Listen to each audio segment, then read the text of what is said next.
Leacroft Lettman, coach of Faulkland FC. Coach, a lot of persons asking why this team is so close to the bottom of the table based on your performance here tonight. This is how you normally perform and losing game and drawing game? I think the overall impact is organization. And once we put the organization together, and it starts from off the field. Off the field plays a big role in getting on the field. And we learn the whole social impact that was breaking down in the team. And then we get them in the triangle, the rectangle, to get the social behaviors, how to play together as a team. And that it paid dividends today. Coach, first time that Faulkland is playing Monday Night Football, how do you think the team overall performed and what do you think that Jamaica saw tonight? I think the guys were all pumped up for this and waiting for their families back home to see them on the television. And it's a plus. It brings out a lot in them because they fight for the whole city of Montego Bay and their community and their family. It paid dividends. It seemed that, even in terms of there were challenges that Arnett had, that, probably fortunate that you got away from the second half. Had their chances. I think there was one of the players went over the bar.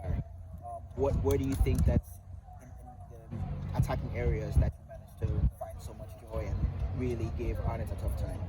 Well, we try to play in the flanks and try to open them and try to create the space right in the pocket right there. And the way football is playing now it's how you attack your opponent, and when they're out of position, and it's quick transition game, and it pays dividends.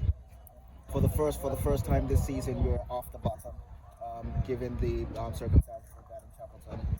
Where do you feel in terms of a point now? What do you feel that is this a good platform for you guys to make sure that you're able to prepare for what is going to be a relegation downside?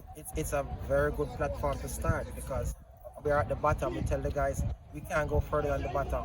We have to come here and dig deep and try and get something out of it. And we have this plan. Yes, I tell them we need at least 7 points out of the 3, and then we take it from there with the second round start. And how important is it to ensure that the players remain focused and build on this performance tonight? Well, the aim is to get them back at on the training ground and get them all out to come. And once they believe in the product, I'm selling a product to them, and once they believe in that product, then it pays dividend, and they see what can come out of it. That's the whole aim of it. Respect. Yeah, thanks a lot. Yeah.